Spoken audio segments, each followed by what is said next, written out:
BIONICLE Adventures 5 Voyage of Fear. Written by Greg Farshidi.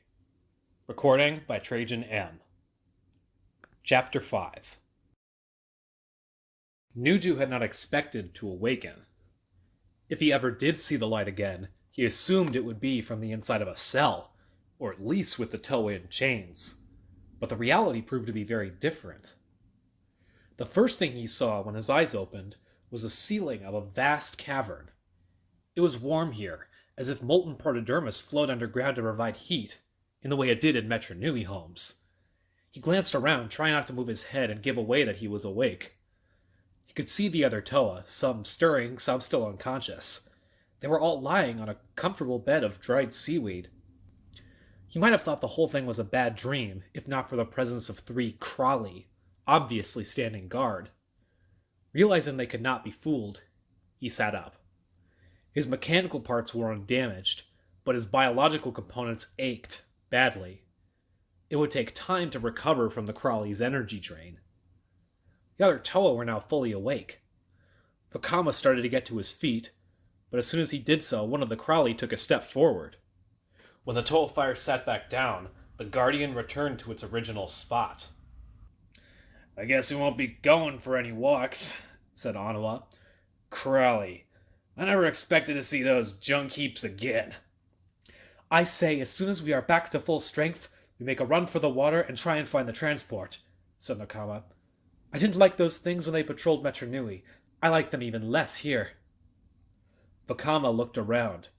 Amphibious Rahi of enormous size crawled and slithered around the cave, but they all stayed well away from the Crawley. It made no sense. Why would these creatures fear and obey mechanical beings? And why would the Crawley wish to control Rahi in the first place? What were they even doing here? Manua spotted a small figure coming toward them from the other end of the cave.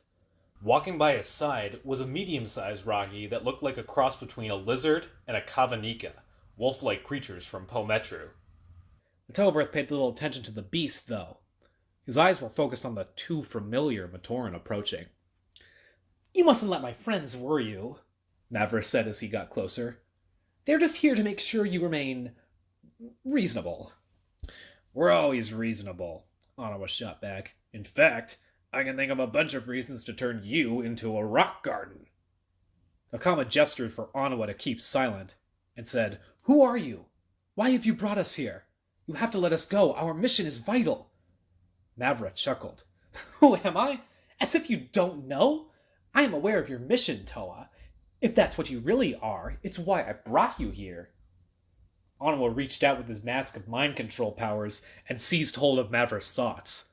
The Matoran stiffened, then said exactly what Anawa wished him to. "Then again, you are correct.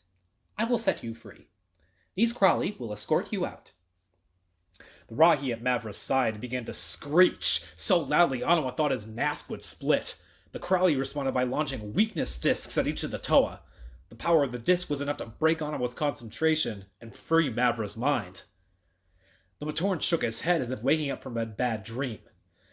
"You mustn't do that again.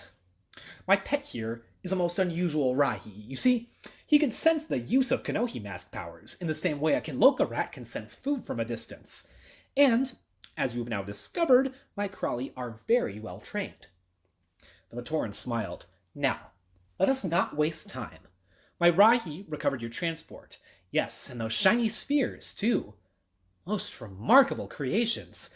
I am prepared to return them to you if you turn around, go back the way you came, and deliver a message to Taragaduma for me." "That might be difficult," Vakama replied. "But what is the message?" "Tell him to leave me alone!" Mavra yelled, startling the Toa. There was an uncomfortable silence while the Matoran composed himself. Then he added quietly, "I am fine. The Rahi are fine. We want nothing from Metro Nui, and Metro Nui should ask nothing of us." The Toa glanced at each other, none of them eager to be the one to tell the Matoran about the fate of Metro Nui. Finally, Manua stood up. The Crawley advanced automatically, but the Toa of Earth ignored them. "Mavra, in Matanui's name, stop this," he said. The other Toa looked at him, shocked. Wenua knew this crazy Matoran?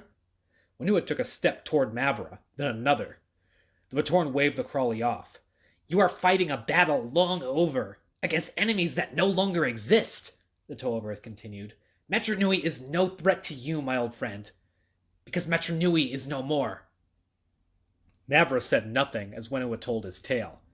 He related the story of the Morbizak's attacks on the city, the transformation of 6 Matoran into Toa Metru, the betrayal of the false Duma, and the death-like sleep of all the Matoran. When he was finished, he waited for the Matoran's reaction. It wasn't long in coming, nor was it what Wenua expected. Mavra burst out laughing. "Lies," he said, "but amusing ones. We can't drop enough Toa stones like they were name-and-day gifts. Wenua of all Matoran and Toa? And Taragaduma, oh, forgive me, Makuta? As a sinister mastermind? Yes, very funny indeed." Mavra's expression suddenly darkened. "The Wenua I knew was many things, but he was not a liar." "That means you are not Wenua. I cannot trust you. Any of you." The Crawley advanced until they were crowding the Toa against the cavern wall. Mavra came with them, his eyes fixed on Wenua. "I know there is no cell that could hold true Toa, but I'm guessing that your ship means something to you, or you would not have fought so hard to save it. Make a move to escape, or to harm me, and I will see it destroyed, along with those strange spheres. I want no trouble from the 6 of you." Mavra stopped abruptly. The Ragi by his side had begun to screech again. He examined the 5 Toa before him, and 5? He was sure there had been 6 of them. Yes, there had been 6, which meant... "One of them has escaped!" he shouted. He gestured toward 2 Crawley emerging from the shadows on the far side of the cave. "Find him! Bring him back!"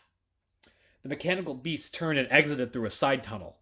Nokama watched them go, nursing hope that Vakama would manage to escape and find the transport. His mask of concealment had allowed him to fade from view while Mavra was talking. The Matoran had been so upset, he never noticed the shadow Vakama still cast, even while invisible. "Mata Nui, if you can hear me, help Vakama," she thought. "The fate of all Matoran rests with him now." The Crawley began their hunt, moving slowly and methodically through the only tunnel the stranger would logically have taken. His invisibility was, at best, an annoyance to them. Their more sophisticated sensors would surely be able to track him. Still, it was more than their absolute confidence in victory that added an intangible sense of excitement to this pursuit. It was something very simple, yet with potentially horrific consequences for the Toa of Fire. Mavra had not said this one needed to be brought back alive. Vakama moved as quickly as he could. The problem with invisibility, he had discovered, was that he could not see himself either. It was no easy trick to run when he couldn't see his feet. He could hear the heavy footsteps of the Crawley behind him. He had no idea if they would be able to see him or not, but he was willing to gamble on the power of his Kanohi mask. Vakama had only 1 Kanoka disc left, a freeze disc of fairly substantial power. A plan started to form in his mind. 1 disc would be more than enough, if he used it correctly. He raced on, fitting the Kanoka in his launcher. Once he found the right spot for an ambush, the Crawley were in for a big surprise. Matau eyed the Crawley guarding them. The 3 of them were standing like statues, but he knew they were primed to react to any movement. He silently calculated just what combination of flips and rolls it would take to get close to them. All he asked was the chance to put his arrow slicers to work. "How long do we wait?" he whispered. "We give Vakama 10 minutes, Honor replied. "Then we move. Nuju, Wenua, and I will distract the Crawley. You and Nokama will grab Mavra." "I never liked Onu Matoran," muttered the Toa of Ice. "I'd like them even less now." "Don't blame him. You don't understand," said Wenua.